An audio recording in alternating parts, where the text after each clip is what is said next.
You were there on D-Day, HMS Belfast. Yes.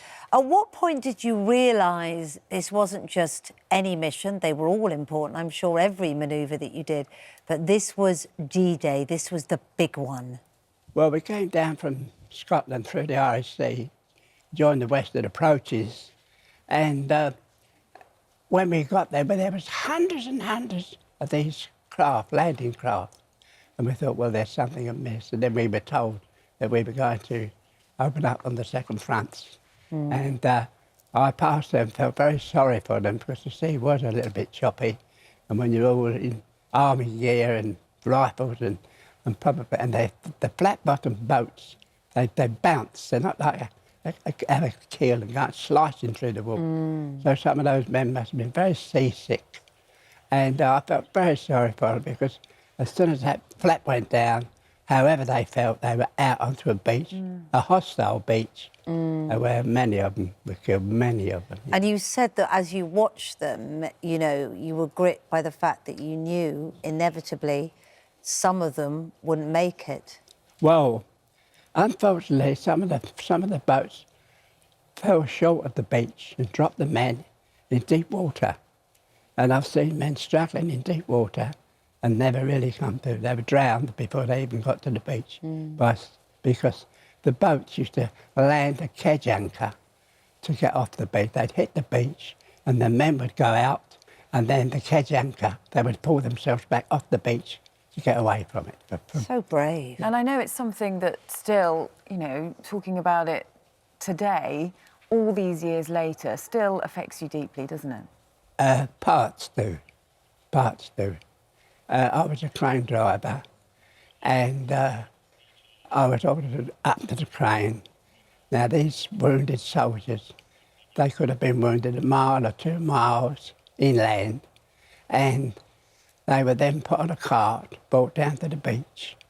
And wounded men, when I landed those men on there, I could have cried. Oh, so sorry. Yeah. The wounds, terrible wounds. And most of them never ever made it. They were taken to the sick bays and most of them died. Yeah. But it annoys me when all these films are bang, bang, bang, bang, bang about war, and they never see the results of war. Yeah. And, I'm sorry. Don't apologise. I mean, it's so much bravery, and it's the bravery of those men and you and all those involved that means that we have the lives we do today, doesn't it? Well, that's true, That's why we're so grateful to all of you. I mean, we saw the picture there as well. You know, you were so young at the time, conscripted at the age of 18, and, you know, so many men of your age, young men who had their whole lives ahead of them, you know, didn't live as a consequence of what happened. That's true. I lost many friends there over the years, and since the war ended, I've lost shipmates who I've served with, you know, made bonded friendships with. And with those people that were there, that experienced maybe not on the same craft as you, but the same time and battle as you. Yeah. What do you feel about that? I feel very, very grateful indeed to the British Legion for giving me the opportunity, because I never, ever thought I would go back to the beaches again, because I'm getting on, and you know, the opportunity is not always there to do it. And so, as I say, when this good lady gave me the opportunity to go, then I grabbed it with both hands, and I appreciate it very, very much indeed. Good for you. Yeah. I mean, you know, it's such an important day, event to mark, and Nicola, I know that, you know, you're organising this. It's going to be a big event to take veterans like Ted over there. There's still places, isn't there? You're keen to be able to get hold of the veterans who might not have heard about this opportunity. Absolutely, there are still places, and part of what we're doing in the last few weeks is making sure that the message gets out to absolutely everybody, so that any Normandy veteran who is residing in this country can get over if they wish to. And what we're really stressing is this isn't just something that they need to turn up to on their own. the British Legion are actually putting together a whole package. So we're making sure that when they leave their front door, we ensure that they can get to the pickup points on the coach. We make sure that there are doctors on board. We make sure that there are carers. So if there is That's a good point, because not everybody could be in as good a health as Ted. True, Could they? absolutely. You know, they And- might put them yes, off. right. And, you know, Flying. there's things like we're underwriting the travel insurance. What we want to make sure is that any worry that any of these veterans might have, we can sort out. Yeah. I mean, you know, we can see how emotional it's made Ted. It must be a huge thing to be able to kind of, you know, bring all these We're people actually getting together. quite a few messages from people. I don't know, Alex, if you can bring them to me. Lots of people really keen to... there you go. Thank you. Sorry. Yeah, so a lot of people So getting in many touch, very people. moved by what you've been saying Yes. this morning, Ted. Absolutely. You've been bringing viewers at home to tears at the same Oh, time. absolutely amazing. Don't be ashamed of your tears, Ted. They're what your heart is about and what we're grateful for. It's breaking my heart watching him, but we're so grateful to you. It's making me feel emotional reading them out, actually. So, you know, don't feel worried. No. I don't think you are you, really, about No, being emotional? But it's just no. the thoughts. It's one of those things, because it's such a waste of young life. And Yeah. those, I try to imagine how those men suffered being transferred from perhaps a mile or two inland and to the ship and then lifted up and dropped. And the injuries, I Yeah. cannot believe it, honestly. I won't No. go into it anymore, but you couldn't have worse. So what will be in your mind then when you go back and to encourage others? As you say, there will be the medical and the support for them too. What will be in your mind to encourage others to come on this trip and to, you know, perhaps think about those at times? Well, I don't know really. We landed on June and Gold, and I'd like to go back there and just stand and remember. Yeah. Really, just remember. There's nothing I can do to help anybody, but I could stand. I see these graves, and it brings home to me, as it ought to for everybody, the terrible consequences of war and the loss of loved ones and their families, the loss of their families of loved ones. And, Make sure their sacrifice isn't wasted. well, Which it certainly isn't, That's is it? down to the nation, isn't it? Wow. Exactly. But that's down to you as well, Exactly. talking about Thank your you. memories. I mean, just to give you a bit of an idea of what people are saying about you, Mike says he burst into tears watching this wonderful man tell his story, sharing the reality of war through his true feelings. He says, what a hero. Kaz, please give Ted a huge hug from me and thank him. What a lovely man. Monica, a wonderful man, would love to thank him for everything he's done for our country.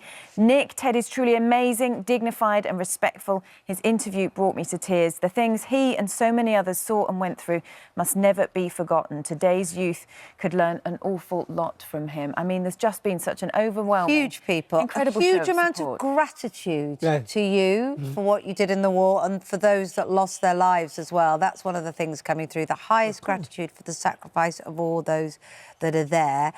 Obviously, even all this years later, and we're coming up to the 75th anniversary of that date, aren't we, in June, it's still very strong, your feelings and emotions. That particular part is. Yeah. I've And got plenty of other things that I could think about, and that, which I went through on the Russian convoys and stuff like that. But that part really does, it really gets on to me. And as I said before, I should take it to the grave with me, I bet. because I've never seen bodies so mutilated. And the horror of what people went through.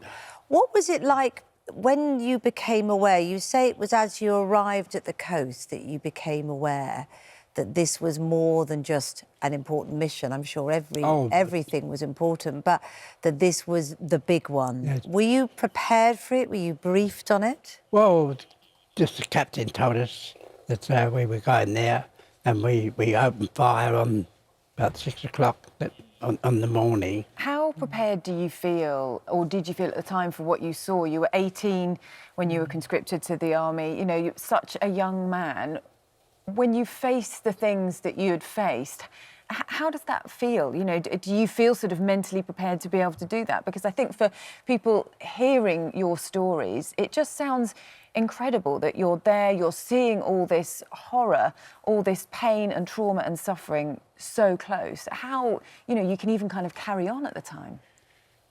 Well, you have to, don't you? You just do as you're told. In the service, when you join the service, you become part of them. And you just do as you are told. It's just one of those things. You just get on with it. If you're told to do something, you get on with it. I'm guessing that Ted is like many who doesn't see himself as a hero. Not at all. No, you don't? No, not at all. Why not? Because I was there to do a job, and I did the job that I was asked to do to the best of my ability. That's it. I mean, that's amazing to us, isn't it? Because of course he is a hero. You are a hero, Ted. Oh, 100%. And I guess that's one of the reasons why. I don't necessarily agree with that, but. Well, everybody else says it, Ted, so you'll just... You're allowed to disagree. You can take it from us. May I go away from the front for the moment to the Arctic convoys? People don't talk much about the Arctic convoys, but there were 3,000 men lost on those Arctic convoys.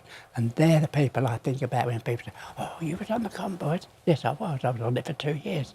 But I'm not a hero. They're the heroes. You can't do more than give your life up, can you? Can't do more than that. You're very, very right. But I mean, anyway, I'm guessing, Nicola... Neither here nor there. You risked your life, though, in the same circumstances that they were. Others did as well. Thousands of others risked their lives. Well, they're all heroes. They're all heroes. That's quite true. You are all heroes in our eyes. Yeah. I mean, Nicola, it's this kind of humility, isn't it? In the face of extraordinary bravery by anyone's standards, he is a hero. I guess that's the reason why it's so important for people who can take this trip to take it. Exactly. I think, you know, what Ted's talking about, we are indebted to people like Ted, but also, you know, as Ted's spoken about his friends that he's lost, we've got a responsibility to remember them. And, you know, Ted and his comrades, when we go over there, they will be remembering them. And that is a really, really important thing to do, to keep their memories alive.